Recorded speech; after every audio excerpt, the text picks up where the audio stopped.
Untuk menyelenggarakan pemilihan umum tahun 2024 di tingkat kecamatan, dibentuklah panitia yang menyelenggarakan pemilihan umum di tingkat kecamatan.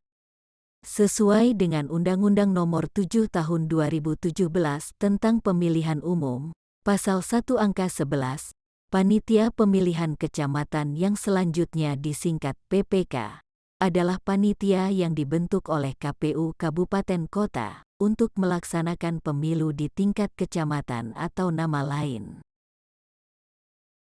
Sesuai dengan Peraturan Komisi Pemilihan Umum Nomor 8, Tahun 2022, tentang pembentukan dan tata kerja Badan Ad Hoc Penyelenggara Pemilihan Umum dan Pemilihan Gubernur dan Wakil Gubernur, Bupati dan Wakil Bupati, dan Wali Kota dan Wakil Wali Kota. Salah satu tahapan kegiatan seleksi penerimaan anggota PPK adalah seleksi tertulis calon anggota PPK.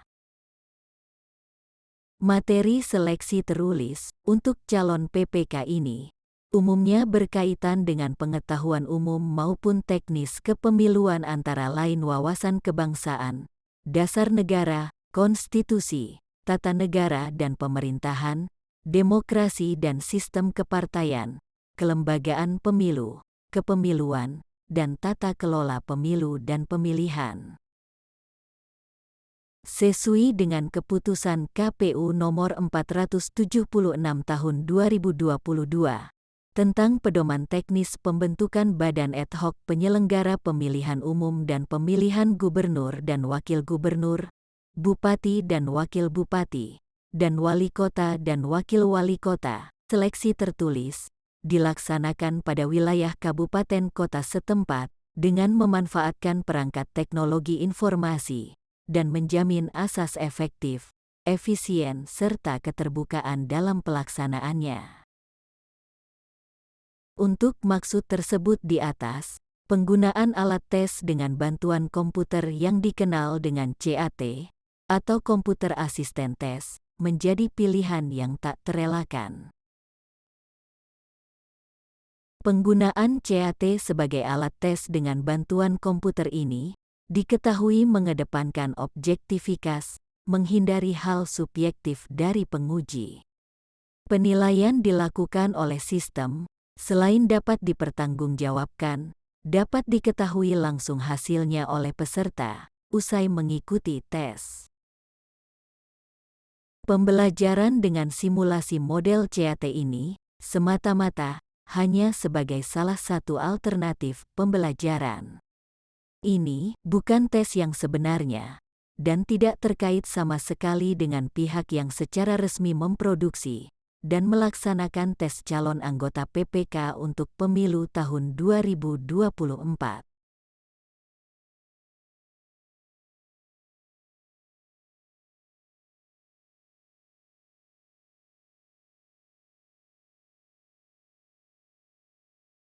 Soal nomor 1, sesuai dengan Undang-Undang Nomor 7 Tahun 2017 tentang Pemilihan Umum, Pasal 1, Angka 11, Panitia Pemilihan Kecamatan, yang selanjutnya disingkat PPK, adalah panitia yang melaksanakan pemilihan umum di tingkat kecamatan, atau nama lain, yang dibentuk oleh A. Komisi Pemilihan Umum, B. Komisi Pemilihan Umum Provinsi, C. Komisi Pemilihan Umum Kabupaten Kota, D. DPRD Kabupaten Kota, E. Pemerintah Kabupaten Kota.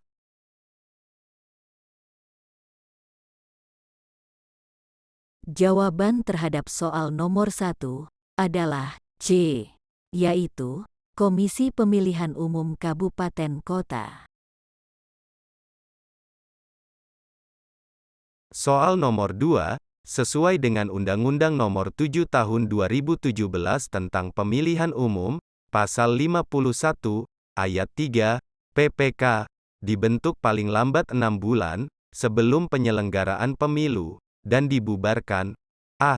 Paling lambat 4 bulan setelah pemungutan suara, B.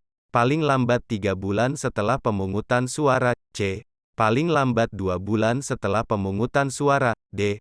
Paling lambat 1 bulan setelah pemungutan suara, E. Saat seluruh tahapan pemilu berakhir.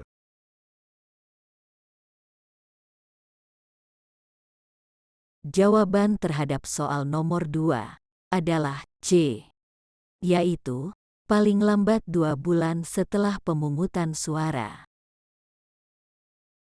Soal nomor 3, dalam menjalankan tugasnya, PPK diberikan beberapa kewenangan, sebagaimana disebutkan pada pasal 53 ayat 2 Undang-Undang Nomor 7 Tahun 2017 tentang Pemilihan Umum.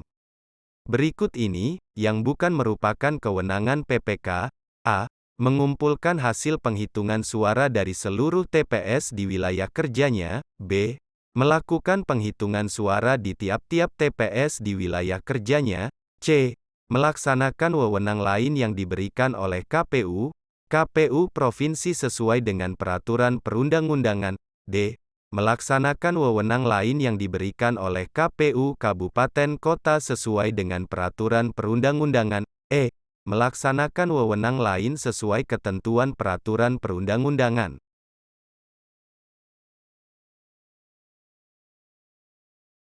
Jawaban terhadap soal nomor 3 adalah B, yaitu melakukan penghitungan suara di tiap-tiap TPS di wilayah kerjanya. Soal nomor 4, sebagaimana disebutkan pada pasal 52 Undang-Undang Nomor 7 Tahun 2017 tentang Pemilihan Umum, dalam menjalankan tugasnya, PPK dibantu oleh sekretariat yang dipimpin oleh sekretaris PPK. Melalui KPU Kabupaten Kota, PPK mengusulkan nama calon sekretaris PPK kepada Bupati Wali Kota. Berapa jumlah calon yang diusulkan? A. 1 nama calon. B. 2 nama calon. C. 3 nama calon. D. 4 nama calon. E. 5 nama calon.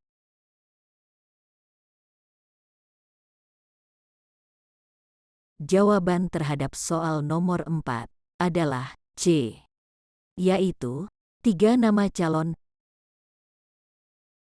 Soal nomor 5, sebagaimana disebutkan pada pasal 53 ayat 1 Undang-Undang Nomor 7 Tahun 2017 tentang Pemilihan Umum, salah satu dari beberapa tugas PPK adalah melakukan evaluasi dan membuat laporan penyelenggaraan pemilu di wilayah kerjanya.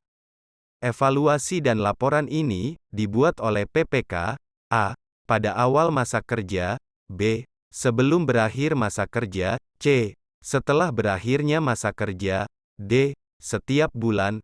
E. Setiap tahapan.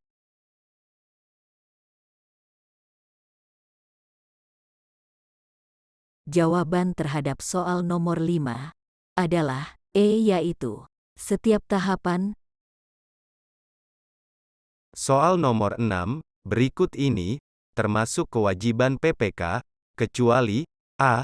Membantu KPU Provinsi, dan KPU Kabupaten Kota dalam melakukan pemutakhiran data pemilih, daftar pemilih sementara, dan daftar pemilih tetap. B. Membantu KPU Kabupaten Kota dalam menyelenggarakan pemilu. C. Membantu pemantau pemilu untuk mengumpulkan data hasil pemungutan suara. D. Menindaklanjuti dengan segera temuan dan laporan yang disampaikan oleh Panwaslu Kecamatan. E. Melaksanakan kewajiban lain yang diberikan oleh KPU Provinsi, KPU Kabupaten Kota sesuai dengan peraturan perundang-undangan.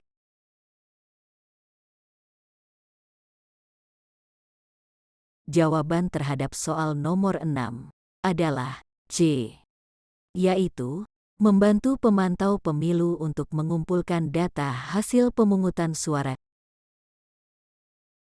Soal nomor 7, berikut ini, antara lain persyaratan untuk menjadi anggota PPK, sesuai dengan pasal 35 ayat 1 Peraturan Komisi Pemilihan Umum Nomor 8 tentang Pembentukan dan Tata Kerja Badan Ad Hoc Penyelenggara Pemilihan Umum dan Pemilihan Gubernur dan Wakil Gubernur, Bupati dan Wakil Bupati, dan Wali Kota dan Wakil Wali Kota, kecuali A. Warga negara Indonesia.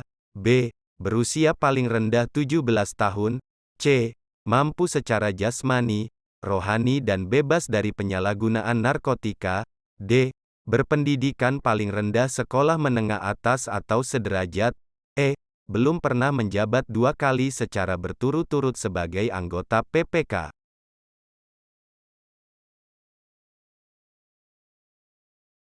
Jawaban terhadap soal nomor 7 adalah E, yaitu belum pernah menjabat 2 kali secara berturut-turut sebagai anggota PPK. Soal nomor 8, sesuai dengan pasal 1, angka 6, Peraturan Komisi Pemilihan Umum Nomor 8 tentang pembentukan dan tata kerja Badan Ad Hoc Penyelenggara Pemilihan Umum dan Pemilihan Gubernur dan Wakil Gubernur, Bupati dan Wakil Bupati, dan Wali Kota dan Wakil Wali Kota, disebutkan penyelenggara yang merupakan badan ad hoc. Berikut ini, yang termasuk badan ad hoc, kecuali A. Anggota dan Sekretariat PPK, B. Anggota dan Sekretariat PPS, C. KPPS, KPPSLN, Petugas Ketertiban TPS, D. PPDP, Pantarlih, PPDPLN, Pantarlih LN, E. KPU Kabupaten Kota.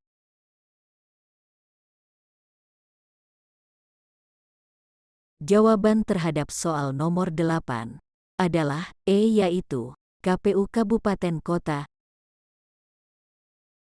Soal nomor 9, pengambilan keputusan PPK dilakukan dalam rapat pleno, sesuai dengan pasal 11, ayat 1, Peraturan Komisi Pemilihan Umum Nomor 8 tentang pembentukan dan tata kerja Badan Ad Hoc Penyelenggara Pemilihan Umum dan Pemilihan Gubernur dan Wakil Gubernur, Bupati dan Wakil Bupati, dan Wali Kota dan Wakil Wali Kota.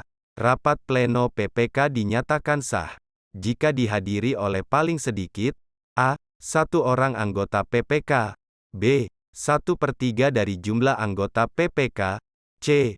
Setengah dari jumlah anggota PPK, D. 2/3 dari jumlah anggota PPK, E. Seluruh anggota PPK.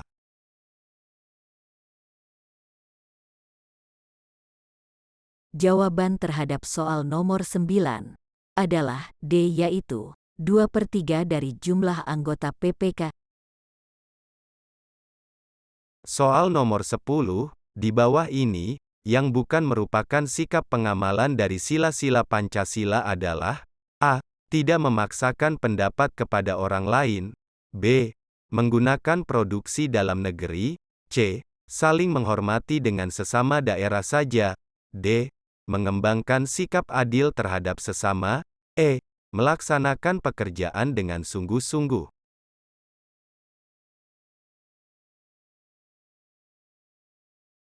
Jawaban terhadap soal nomor 10 adalah C, yaitu saling menghormati dengan sesama daerah saja. Soal nomor 11, perwujudan pengamalan sila ketuhanan yang Maha Esa dalam kehidupan masyarakat adalah A. Bekerja sama dengan teman yang satu agama saja, B. Tidak memaksakan seseorang untuk memeluk agama tertentu, C. Bekerja sama dalam segala hal termasuk hal keyakinan agama, D.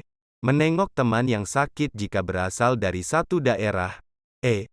Meminta sumbangan di jalan untuk pembangunan rumah ibadah.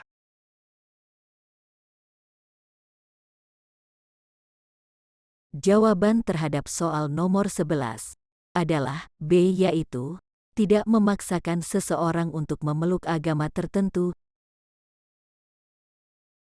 Soal nomor 12, di bawah ini, adalah perwujudan dari nilai-nilai dalam Sila Persatuan Indonesia, kecuali A. Bangga sebagai bangsa Indonesia, bertanah air Indonesia, B. Menempatkan persatuan dan kesatuan di atas kepentingan pribadi, C.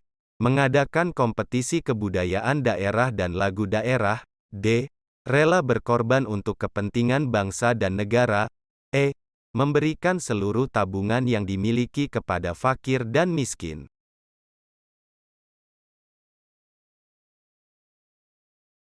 Jawaban terhadap soal nomor 12 adalah B, yaitu menempatkan persatuan dan kesatuan di atas kepentingan pribadi. Soal nomor 13, pada saat musyawarah, jika ada peserta musyawarah sedang menyampaikan pendapat, sikap kita sebaiknya adalah A. Mendengarkan dan menyela jika ada pendapat yang tidak sesuai. B. Mengacuhkan karena tidak sesuai pendapatnya. C. Mendengarkan dengan baik sampai selesai baru kemudian bertanya. D.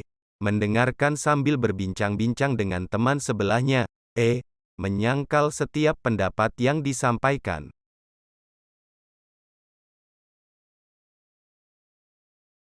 Jawaban terhadap soal nomor 13 adalah C. Yaitu, mendengarkan dengan baik sampai selesai baru kemudian bertanya. Soal nomor 14, Pancasila, sebagai pandangan hidup bangsa berarti Pancasila dijadikan sebagai A. Petunjuk arah semua kegiatan atau aktivitas dalam kehidupan sehari-hari bangsa Indonesia. B. Pedoman dalam mengatur jalannya sistem pemerintahan dan demokrasi di Indonesia. C. Pedoman semua peraturan di Indonesia termasuk perbuatan warga negara Indonesia dalam kehidupan sehari-hari. D. Petunjuk untuk membangun masyarakat Indonesia yang adil, makmur sesuai sila keadilan sosial bagi seluruh rakyat Indonesia. E. Petunjuk dalam melakukan tata cara beribadah.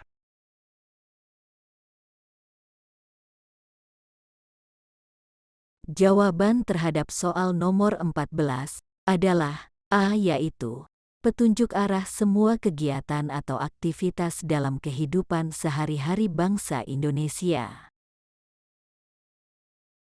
Soal nomor 15, perwujudan pengamalan nilai-nilai yang terkandung dalam sila keadilan sosial bagi seluruh rakyat Indonesia, yang harus dikembangkan dalam kehidupan bermasyarakat, adalah A. Suka memberikan pertolongan kepada orang yang membutuhkan. B. Menghormati umat beragama lain melaksanakan ibadahnya. C. Mencintai tanah air dan bangga sebagai bangsa Indonesia. D. Melaksanakan setiap hasil musyawarah dengan tanggung jawab. E. Melaksanakan tugas dengan penuh tanggung jawab.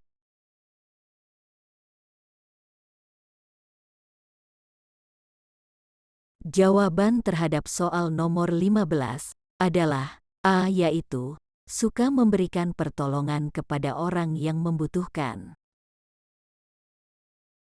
Soal nomor 16, kedaulatan, pada hakikatnya merupakan perwujudan kehendak yang umum suatu bangsa yang membentuk negara, sebagai hasil dari kemauan bersama rakyat, yang dikenal dengan istilah kontrak sosial, atau perjanjian masyarakat. Hal ini dikemukakan oleh A. Jean-Jacques Rousseau, B. Thomas Hobbes, C. Niccolo Machiavelli, D. John Locke, E. Baron de Montesquieu.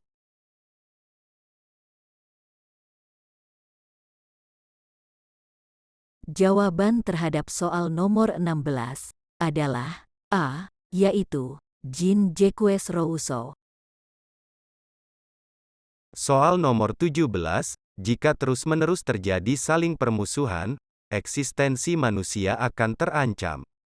Untuk itu, manusia-manusia mengadakan sebuah perjanjian bersama untuk mendirikan negara, yang mengharuskan mereka, untuk hidup dalam perdamaian, dan ketertiban. Hal ini, dikemukakan oleh A. Jean-Jacques Rousseau, B. Thomas Hobbes, C. Niccolo Machiavelli, D. John Locke, E. Baron de Montesquieu.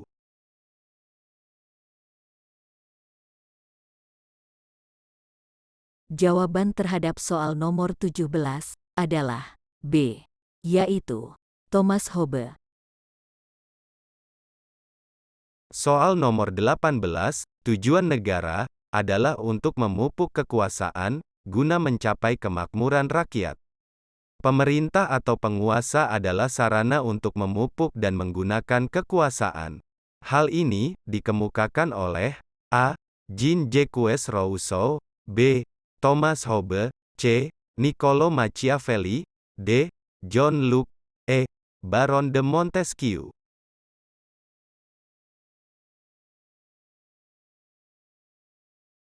Jawaban terhadap soal nomor 18 adalah C, yaitu Niccolo Machiavelli.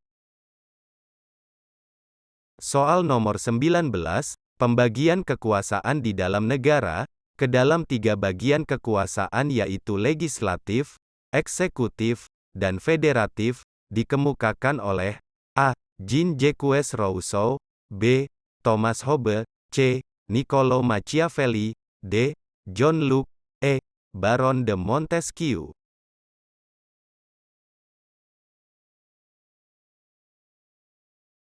Jawaban terhadap soal nomor 19 adalah D, yaitu John Locke.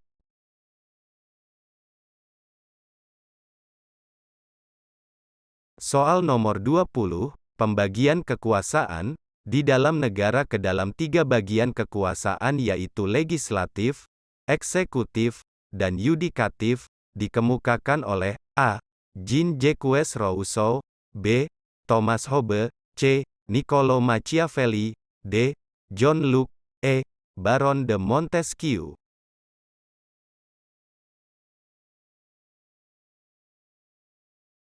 Jawaban terhadap soal nomor 20 adalah E, yaitu Baron de Montesquieu. Cukup sekian dulu simulasi CAT bagian ini, dilanjutkan bagian berikutnya pada video selanjutnya. Demikian, sampai jumpa.